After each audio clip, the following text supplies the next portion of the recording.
भारत का स्वतंत्रता संघर्ष चल रहा था।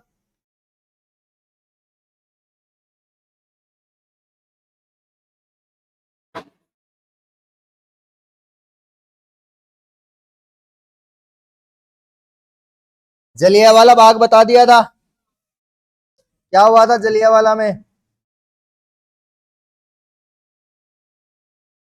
जनरल डायर ने 250 सैनिकों के साथ 5 मिनट तक अंधाधुंध गोलियां चलाई थी, और फिर बाद में 20 साल बाद में जाके उधम सिंह ने लंदन पहुंचकर जनरल डायर की छाती में गोली उतारी थी, और इस प्रकार से जलियांवाला बाग हत्याकांड का बदला लिया था। और जैसे मैंने बताया कि कुछ लोग कहते हैं भाई गांधी जी नहीं आए, तो भैया गांधी जी को गिरफ्तार कर लिया गया था पहले ही। क्या कर लिया गया था? गिरफ्तार। 1919 का मैंने बता दिया करीब करीब। अब देखो, जलियांवाला बाग हत्याकांड की जांच के लिए, जलियांवाला बाग हत्याकांड, इसकी जांच के लिए कमेटी बनी थी, ध्यान रखना। पूछ लेता आपको एसएससी, एसएससी या रेलवे में, तो ध्यान रखना कि इसके लिए जो समिति बनी थी उस समिति का नाम था हंटर कमेटी। क्या नाम था? Hunter committee.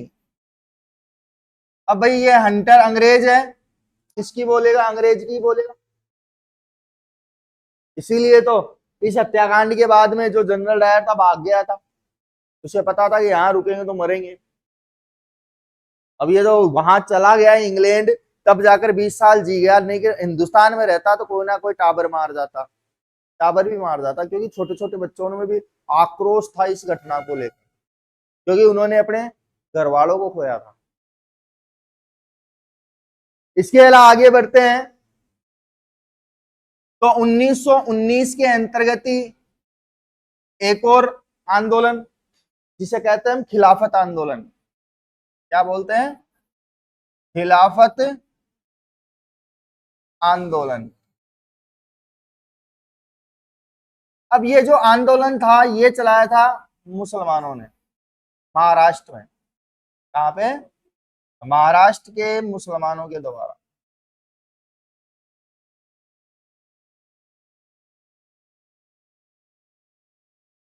आगा खां और सलीमुल्लाह खां के द्वारा, के द्वारा आगा खां, सलीमुल्लाह, ऐसे कुछ नाम मिलता है। अब इसको चलाने का कारण क्या था? अंग्रेजों के विरोध में ये खिलाफत आंदोलन क्यों लेके आए? तो अंग्रेजों के विरुद्ध चलाया गया था ये। इसके विरुद्ध? अंग्रेजों के विरुद्ध था ये। अब ये भाई भारतीय मुसलमानों ने ही क्यों चलाया? तो देखो, बगदाद है, और बगदाद के खलीफा को ये अपना सब कुछ मानते हैं। आज का तो मेरे को नहीं पता, क्योंकि ये इधर वाले भी इनको कुछ नहीं समझते। खलीफा को सब कुछ मानते थे। तो कहते हैं कि भारतीय मुसलमानों को पता लगा कि इस खलीफा के साथ अंग्रेजों ने अपमानजनक संधि कर ली है।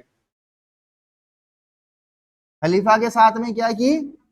अंग्रेजों ने अपमानजनक संधि।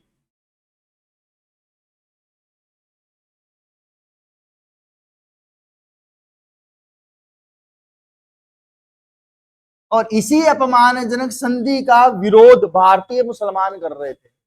कौन कर रहे थे? भारतीय मुसलमानों के द्वारा किया गया। अब इसी समय भाई ये अपमानजनक संधि हुई और भारतीय मुसलमानों ने विरोध किया।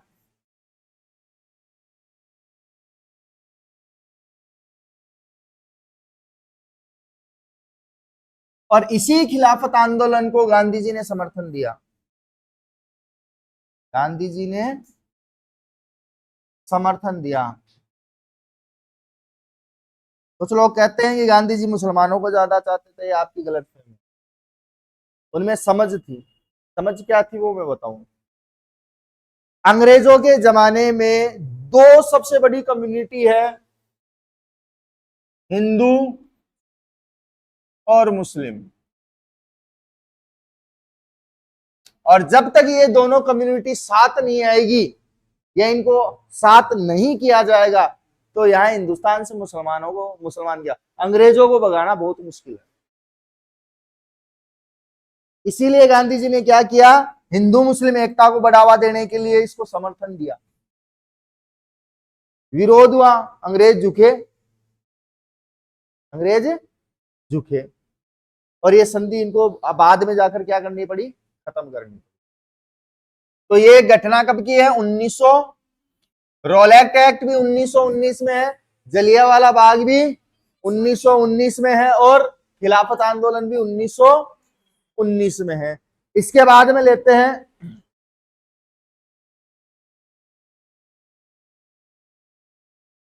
1 अगस्त 1920, 1 अगस्त 1920, इस समय गांधी जी ने आंदोलन चलाया था, असहयोग आंदोलन। क्या चलाया, आंदोलन।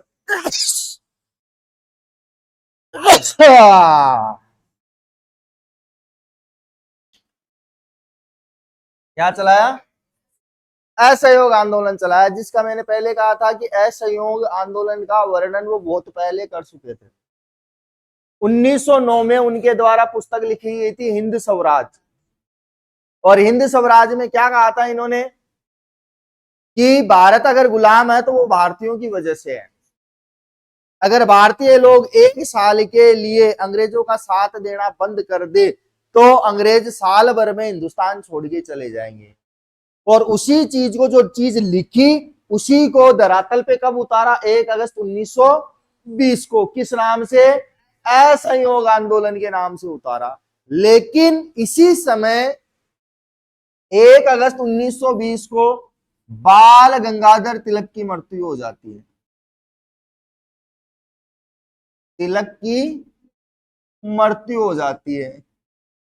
अब इनकी मृत्यु हो गई तो इन्होंने इसी समय ये आंदोलन रोक दिया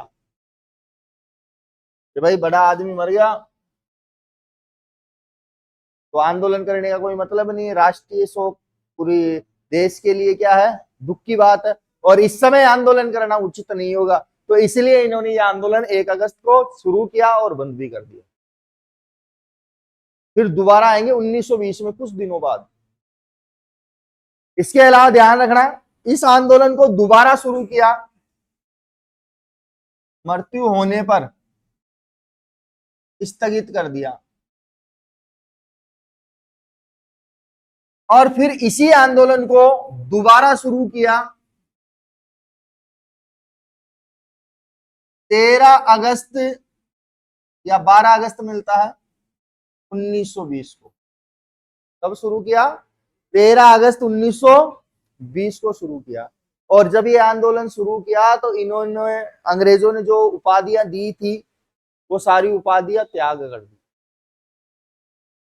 ध्यान रखना, गांधी जी के द्वारा, अंग्रेजों के द्वारा जो केसरे हिंद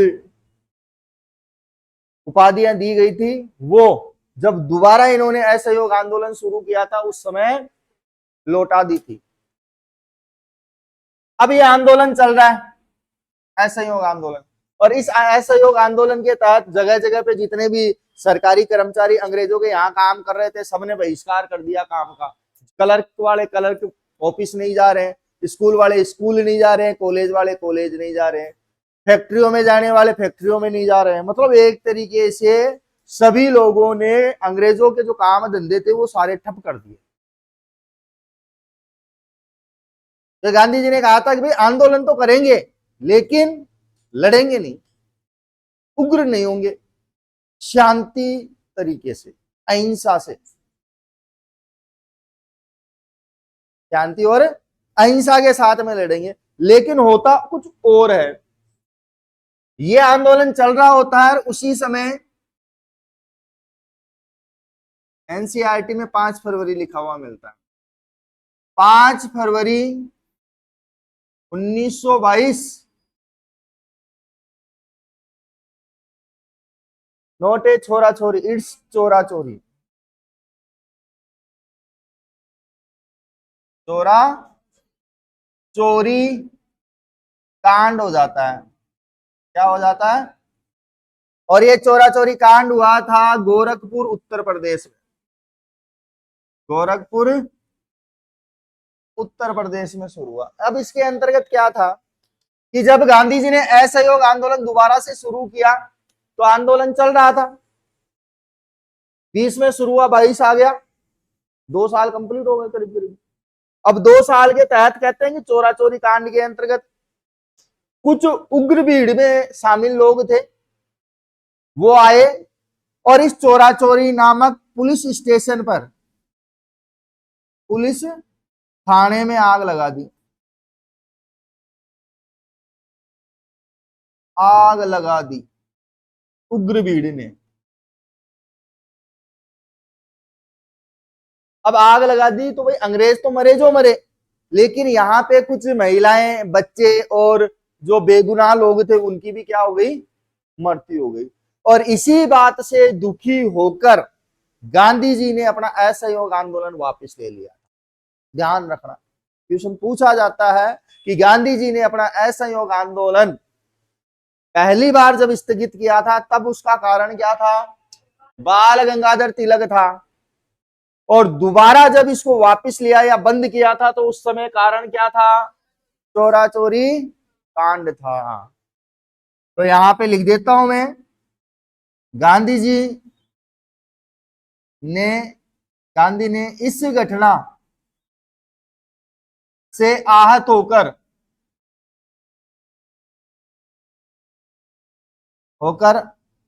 असहयोग आंदोलन स्थगित कर दिया, आंदोलन बंद कर दिया। रह जाएगी बात याद? अब देखो, इसी समय इस आंदोलन के तहत कहा जाता है कि गांधी जी ने धोती पहनना शुरू किया था। इस आंदोलन के तहत अगर पूछ ले, जैसे कल मेरे को पूछ रहा था कि गांधी जी के पहले बाल थे क्या, तो भैया जब वो दक्षिण अफ्रीका में थे ना तो बैरिस्टर की नौकरी किया करते थे, वो बैरिस्टर थे वो। और वैसा ये तो आंटीदार, मुझे आंटीदार तो नहीं थी लेकिन हल्की फुल्की थी, टोपी सूट बूट के साथ में फोटो है उनकी। ये तो हिंदुस्तान आके उन्होंने देखा कि यार इन लोगों की तरह बनेंगे ना तभी ये लोग अपने को समझ पाएंगे। अगर मैं सूट बूट पहन के जाकर इनसे आजादी की बात करूंगा ना, ये नहीं समझने वाले। इसीलिए तो रामकृष्ण गोखले ने क्या कहा गांधी जी को कि भैया तुम इंडिया आ तो गए, पहले इंडिया को समझना है तो इंडिया को घूमो। तो पहले घूमे और फिर इंडिया के बारे में पढ़े, तब जाकर 1917 में कहां पहुंचे? चंपारण बिहार में। आई बात समझ में? तो ध्यान रखना, धोती पहनना यहां पे बंद किया था,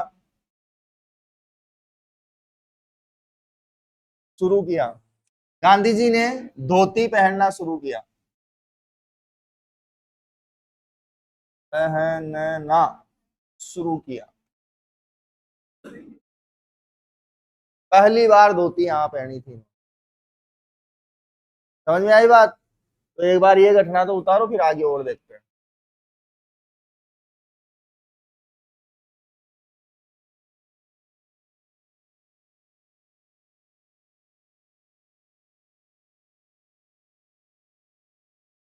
क्या हो गया? क्या आगे लेते हैं पॉइंट, साइमन कमीशन। कौन? ध्यान रखना, साइमन कमीशन का जो गठन हुआ वो गठन हुआ 1927 ईस्वी में। कब हुआ? 1927 ईस्वी। गठन किया गया था लंदन में, ब्रिटेन।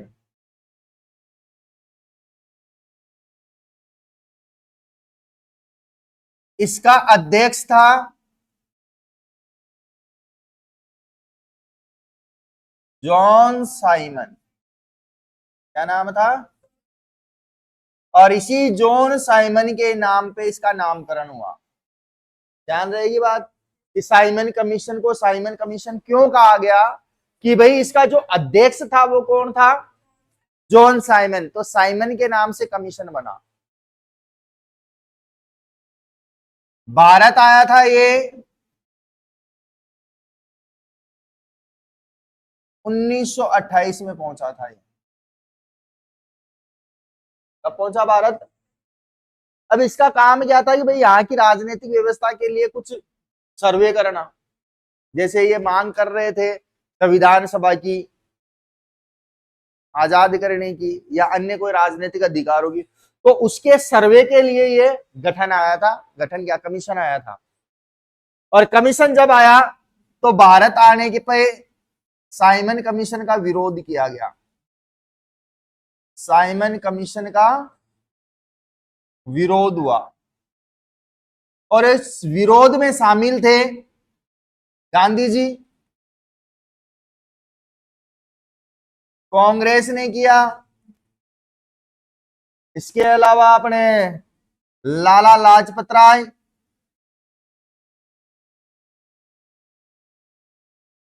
इसके अलावा लाला लाजपत राय के अलावा सुभाष चंद्र बोस ने भी किया।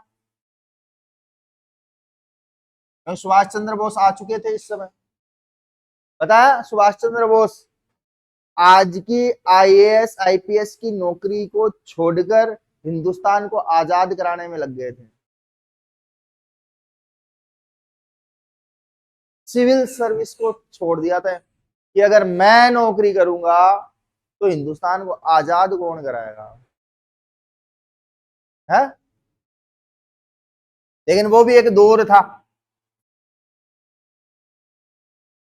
और इन्हीं लाला लाजपत राय ने कहा था, नारा दिया था, Simon go back, Simon go back का नारा दिया। और लाला लाजपत राय के द्वारा लाहौर में इसका विरोध करते हुए, कहां पे, लाहौर में विरोध करते हुए कहते हैं कि लाठीचार्ज के अंतर्गत सिर पे लाठियां लगने की वजह से लाला लाजपत राय की क्या हो जाती है, मृत्यु। लेकिन मरते मरते भी देखो कितना जुनून था, अंग्रेजों को क्या बोल के गए कि मेरे शरीर पर पड़ी एक एक लाठियां ब्रिटिश हुकूमत के ताबूत में कील साबित होगी। क्या होगी? कि मेरे शरीर पर पड़ी एक एक लाठियां ब्रिटिश सरकार के ताबूत में कील साबित होगी। मतलब मरने का डर नहीं, बल्कि अंग्रेजों को डरा के जा रहे हैं हम। और इस प्रकार से इनकी लाहौर में क्या हो जाती है, मृत्यु। अब इन्हीं के साथ में 3 व्यक्ति और थे, बाकी तो लोग तो बहुत सारे थे, लेकिन इतिहास में भगत सिंह, सुखदेव, राजगुरु, इन्होंने तीनों ने मिलकर लालाजी की हत्या का बदला लेने के लिए अंग्रेज अधिकारी सैंडर्स को उसी के एरिया में, एरिया का मतलब उसी के थाने में घुसकर गोली मार दी थी। और उसी केस में भगत सिंह को आगे 1931 में फांसी दी गई थी, सैंडर्स हत्याकांड के तहत दी गई थी, ध्यान रखना। तो लाहौर में इनकी क्या हो गई थी, मृत्यु। इसका विरोध करते हुए, इसका विरोध करते हुए साइमन कमीशन का। अब साइमन कमीशन जो आया तो ये असफल रहा। क्या रहा? असफल रहा। और इधर इसका विरोध भी हुआ। इन दोनों का कारण क्या था? तो कारण एक ही था, सिंपल, इसमें कोई भी भारतीय व्यक्ति शामिल नहीं था। सबसे बड़ी समस्या ये थी, क्योंकि इधर से इन्होंने भी कहा था कि भैया तुम आए हो अच्छी बात है, लेकिन भारत की परिस्थितियों को समझने वाला भारतीय ही है, तुम क्या जानो। वो कहते हैं तुम क्या जानो चुटकी भर सिंदूर की कीमत रमेश बाबू। वही बात है कि तुम क्या जानो, तुम विदेशी हो, विदेश से आए हो, पहले कभी तुम आए नहीं, यहाँ की व्यवस्था तुम क्या जानोगे। तो इसमें भारतीय लोगों को शामिल करो।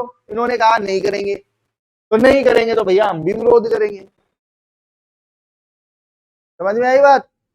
तो इन दोनों का कारण क्या था? भारतीयों का न होना,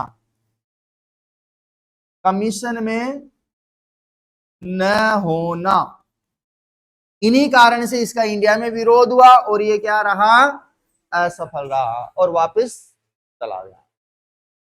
और लाला लाजपत राय की मृत्यु का बदला सैंडर्स को मारकर लिया भगत सिंह ने। सैंडर्स को मारकर किसने लिया, भगत सिंह ने। अरे इसीलिए तो कहते हैं गांधी जी, जब भगत सिंह की मृत्यु हो गई थी तब गांधी जी ने एक बड़ी अच्छी चीज बोली थी।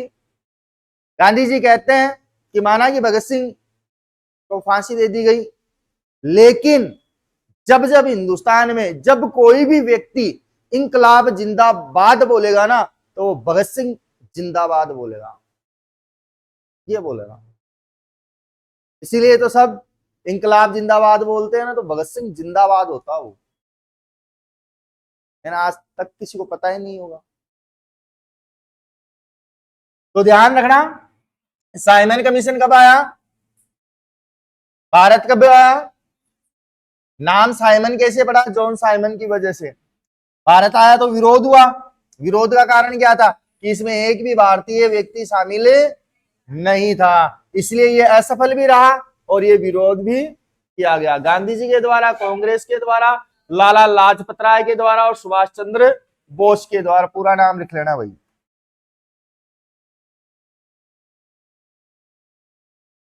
उतारो, नहीं 1 मिनट रुको, एक पॉइंट और ले लेते हैं फिर एक साथ ही उतार लेना।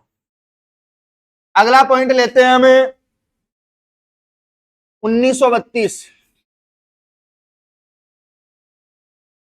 1931 देख लो पहले। 1931 में पूरी डेट ही लिख लो, 23 मार्च 1931, इसी को हम बोलते हैं शहीद दिवस। क्या बोलते हैं, शहीद दिवस के नाम से जाना जाता है। इसी दिन लाहौर जेल में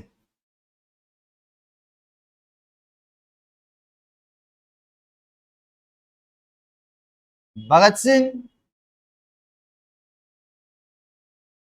सुखदेव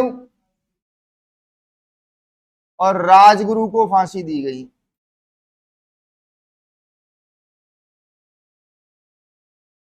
तीनों को, तीनों को क्या दी, फांसी दी गई। केस क्या था, सैंडर्स की हत्या का। और जब लगा भगत सिंह को कि भाई ऐसे काम नहीं बनेगा, इनको कानों तक आवाज नहीं गई अभी तक सैंडर्स को मारने के बाद, और वही टाइम था जब सैंडर्स को मार के फरारी काट रहे थे भगत सिंह, तब कहा जाता है कि अपने आप को चेंज करा किया था उन्होंने अपने, कहते हैं सिक्कों में जाट जो बाल होते हैं वो काटे नहीं जाते। तब किसी मित्र ने कहा कि भगत सिंह ये तो तुम्हारी आन बान शान है। तो भगत सिंह क्या कहता है कि हिंदुस्तान को या देश को आजाद कराने के लिए मेरे को गर्दन भी कटाने पड़े तो मैं कटवा दूंगा, ये बाढ़ क्या चीज है। फिर दुर्गा भाभी के वहां रहते हैं बंगाल जाके, इतिहास में दुर्गा भाभी को तो भूल गए हम, जो अपनी मतलब कि पति था उसके बावजूद भी पत्नी बनने का नाटक भगत सिंह के साथ में किया था, ताकि उनको भगाया भगाया क्या, उनको अंग्रेजों के से बचाया जा सके। और मात्र 21 साल की उम्र में इनको क्या दे दी, फांसी दे दी। और एक असेंबली में बॉम्ब फेंका था। बॉम्ब फेंकने का उद्देश्य ये नहीं था भगत सिंह का कि वहां पे जो लोग हैं उनको मारा जाए, केवल उनको सुनाने के लिए, क्योंकि भगत सिंह कहते थे कि गूंगी और बहरी सरकार को सुनाने के लिए बम के धमाके की जरूरत है, इसलिए उन्होंने धमाका किया था, मारना किसी का उद्देश्य नहीं था। और इसी असेंबली में पहली बार इन्होंने नारा लगाया था, इंकलाब जिंदाबाद। आई बात सुन, देखो आगे लेते हैं 1932। 1932 में हुआ था पूना समझौता। इसी को पूना पैक्ट के नाम से भी जाना जाता है। स्थान पूना था, महाराष्ट्र में था, इसलिए इसका नामकरण क्या हुआ, पूना पैक्ट, पूना समझौता। यह हुआ था डॉक्टर बी आर अंबेडकर व गांधी जी के बीच। अब इसका रीजन क्या था, कैसी क्या जरूरत पड़ गई थी कि गांधी जी को अंबेडकर के साथ समझौता करना पड़ा। देखो, एक जाति विशेष थी हरिजन, हरि प्लस जन। अंबेडकर जी इनको लेकर इकट्ठा करने लगे और एक संगठन बनाने की सोचने लगे। हरिजनों को इकट्ठा करके समिति बनाने की या संगठन बनाने की कोशिश कर रहे थे कि भाई इनकी आर्थिक स्थिति या समाज में जो इनकी स्थिति है बद से बदतर है। कहने को ये हरि के जन है, लेकिन हालत तो बहुत बेकार, हमारे से भी बहुत हालत खराब है। तो ये इनको अपने इस तरफ जोड़ने लगे। अब ये बात पहुंची गांधी जी के पास कि अंबेडकर हरिजनों को इकट्ठा कर रहा है और अब राजनीति करेगा और मेरे होते हुए राजनीति करेगा, ये मैं चलने नहीं दूंगा। तो इन्होंने क्या किया, 1932 में ही एक समिति खोली, हरिजन सेवा समिति। क्या खोला, हरिजन सेवा समिति खोली। और इसमें इनके जितने भी अनुयायी थे सबको कहा कि जहां पे भी हरिजन दिख जाए ना, उनको सम्मान दो, इज्जत दो। क्या दो, इज्जत दो और सम्मान दो। अब गांधी जी ने कहा अनुयायी कैसे टाल देंगे, नहीं टालेंगे। तो सभी ने, कहीं पे भी हरिजन दिखता, झाड़ू भी लगा रहा है ना, अरे ला ला मैं करूं। कहीं पे भी मेला उठा के गए ना, अरे ला ला ला मैं करूं।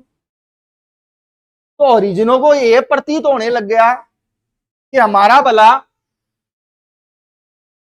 कौन कर सकता है। यहां से सारे किसके पास पहुंच गए, इनको छोड़ दिया कि अंबेडकर जी हमारा कुछ नहीं करेंगे, हमारा भला तो कौन करेंगे। गांधी जी की वजह से आज हम कोई भी काम करते हैं, दो सामने से आदमी आके कहता है मैं करता हूं। मतलब समाज में हमें जो पहचान मिली वो गांधी जी की वजह से मिली। लेकिन वैसा ये जो व्यक्ति था वो जानता था कि गांधी जी टेढ़ी खीर है, अपने फायदे के लिए हरिजनों को अपनी तरफ कर लिया। क्यों, क्योंकि 1923 के आसपास जब पहली बार विधानसभा में दलितों को वोट करने का अधिकार दिया गया था ना, तो सबसे पहले विरोध गांधी जी ने किया कि दलितों को वोट करने का क्या अधिकार है। समझ में आई बात। तो अंबेडकर जी कहे कि कोई दिक्कत नहीं है, सारे हरिजन तुम ले जाओ, लेकिन एक समझौता कर दो। कि समझौता कैसा, कि भाई आज तुम हरिजन सेवा समिति खोल के इनको समाज में सम्मान दे रहे हो, कल को आप नहीं रहे, वापिस इनकी स्थिति वैसी हो गई, तब क्या होगा, तब क्या होगा। तो भाई इस चीज को लेकर ये गांधी जी अनशन पे बैठ गए। गांधी जी अनशन पे बैठ गए। मेन कारण था अनशन का, अंबेडकर के द्वारा हरिजनों को आरक्षण व्यवस्था देना, रिजर्वेशन देना, इसका विरोध गांधी जी ने किया। अब गांधी जी क्या हुए, नाराज, अनशन पे बैठ गए। और अनशन पे बैठने के बाद में भाई करे क्या, तो अंबेडकर आए कि भाई ऐसे भूखे बैठने से कुछ नहीं होगा। जिन लोगों के पास अधिकार नहीं है उनको अधिकार दो, ताकि समाज में इक्वलिटी आ सके। और आज भी कुछ लोग ये समझते हैं ना कि रिजर्वेशन या आरक्षण नौकरी पाने का साधन है, तो उन्होंने पूना पैक्ट या अंबेडकर के विचारों को सही तरीके से पढ़ा ही नहीं। ये समाज में प्रतिनिधित्व करने के लिए है, जिस प्रकार से महिलाओं को भी मिला हुआ है। अगर महिलाओं को भी ये रिजर्वेशन या आरक्षण न होना तो समाज में उनकी स्थिति पता लग जाएगी उन्हें। समाज में प्रत्येक व्यक्ति का प्रतिनिधित्व करने के लिए रिजर्वेशन व्यवस्था है। पढ़ी थी कहीं ये चीज? तो बताया नहीं तुम्हें आज तक, यार आरक्षण वाले नौकरी खा गए, फलाना नौकरी खा गए। जिस दिन ये हटा और उनकी स्थिति देख लेना कि उनके साथ क्या होता है, फिर सोच भी नहीं पाओगे तुम, क्योंकि 5000 साल पुराना इतिहास पढ़ो एक बार खोद के। इसलिए तो प्राचीन हिस्ट्री की खरीदो पुस्तकें कि क्या लिखा है उनमें। तो ये व्यवस्था का विरोध गांधी जी करने लगे और अनशन पे बैठ गए। अब नहीं माने तो इन्होंने भी कह दिया कि नहीं लिखूंगा संविधान, तुम्हें हिंदुस्तान आजाद कराना ना, नहीं लिख रहा मैं। क्योंकि अंग्रेजों ने शर्त रखी थी क्या, अपने देश को चलाने के लिए जब तक नियम और कानून नहीं बना लोगे हम हिंदुस्तान छोड़ने वाले नहीं है।